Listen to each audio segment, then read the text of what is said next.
नमस्कार। शिक्षक र कर्मचारीको विवरण र तलब भत्ताको माग फारम भर्दा ध्यान दिनुपर्ने कुराहरूसँग सम्बन्धित एउटा सूचना इमेजभित्र राखेको देखिन्छ। त्यसमा भनिएको छ शिक्षकहरूको क्वालिफिकेसन, एक्सपिरियन्स र ट्रेनिङलाई क्रोनोलोजिकल अर्डरमा राख्नुपर्दछ भनेको छ। अब आउनुहोस् यो क्रोनोलोजिकल अर्डरमा एक्सपिरियन्स, ट्रेनिङ र क्वालिफिकेसनलाई कसरी राख्ने भन्ने सन्दर्भमा एउटा छोटो भिडियो बनाउन गइरहेको छु। सो भिडियो हेरौँ र सो भिडियो हेरेर तपाईहरूले पनि आफ्नो विद्यालयका शिक्षक तथा कर्मचारीहरूको क्वालिफिकेसन, एक्सपिरियन्स र ट्रेनिङलाई क्रोनोलोजिकल अर्डरमा राख्न लगाउनुहोस् र राख्नुहोस्। र अब आउनुहोस् इमेजतर्फ लागौँ।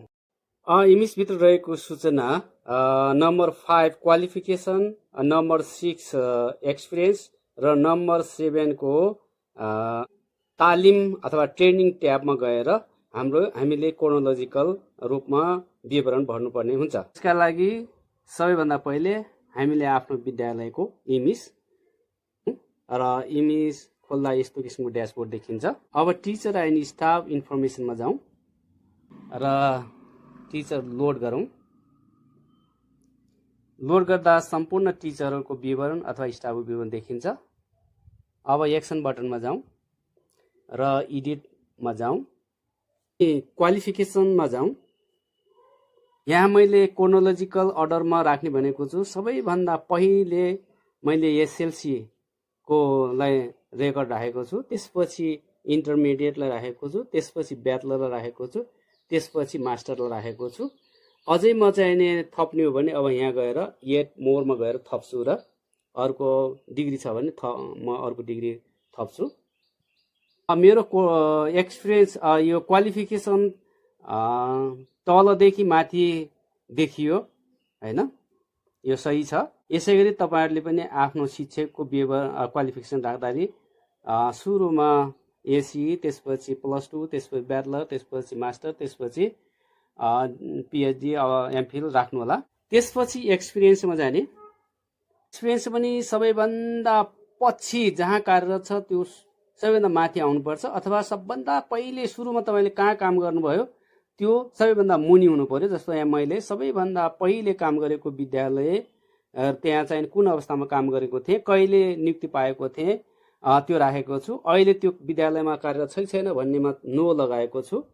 त्यसपछि दोस्रो स्टेपमा आएर फेरि अर्को विद्यालयमा काम गरेको छु। त्यहाँ त्यो विद्यालयमा कस्तो अवस्थामा मैले काम गरेको थिएँ, कहिले नियुक्ति पाएको थिएँ, कति कक्षामा पढाएको थिएँ, अहिले म त्यो विद्यालयमा छ कि छैन भन्ने सन्दर्भमा नो भनेर राखेको छु। त्यस्तै गरी क्रमशः अर्को विद्यालयमा छु यहाँ, अब यहाँ पनि चाहिँ अहिले म नो भनेर राखिदिएको छु। त्यसपछि अर्को विद्यालयमा पनि मैले यहाँ क्रमशः काम गरेको थिएँ। अब यहाँ चाहिँ ग्रेड सङ्ख्या, विराम बिदा यो कुराहरू राखिदिएको छ। मैले कुन विद्यालयमा कति काम गरेँ भनेर यहाँ राखेको छ। अब त्यस्तै गरी अहिले चाहिँ अब यो विद्यालयमा लास्ट अहिले जहाँ मैले काम गरिरहेको छु त्यो विद्यालयको विवरण देखिएको छ र यो विद्यालयमा मैले काम गर्दाखेरि यस भनेको छु। अन्य विद्यालयमा सबैमा मैले काम अहिले कार्यरत हो भन्नेमा नो गरेको छु। यसरी चाहिँ मैले सुरुमा काम गरेको विद्यालय सबैभन्दा मुनि, त्यसपछि काम गरेको त्योभन्दा माथि गर्दै गर्दै गर्दै हाल काम गरेको विद्यालयलाई सबभन्दा माथि टपमा राखेको छु। अझै पनि के भन्न सकिन्न, अर्को विद्यालयमा जानु पर्यो र त्यो विद्यालयमा हामीले रेकर्ड राख्नु पर्यो भने एड मोरमा गएर राख्छौँ।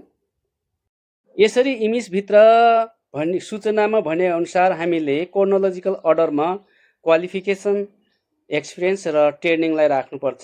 हामीले यसरी तपाईँले राख्नुभएको छैन भने यसरी राख्न लगाउनुहोस्। तपाईँ आफै इमेजभित्र काम गर्नुहुन्छ भने आफैले गरिदिनुहोस्, होइन तपाईँले गर्नुहुन्न अरू कसैले गर्नुहुन्छ भने यो सूचना चाहिँ उहाँहरूलाई जानकारी गराउनुहोस् र भिडियो सेयर गर्नुहोला, ताकि उहाँहरूले पनि यो काम गर्ने अवसर, यो हेरेर काम गर्न सक्ने अवसर पाउनुहुन्छ। भिडियो हेर्नुमा धेरै धेरै धन्यवाद। नमस्कार।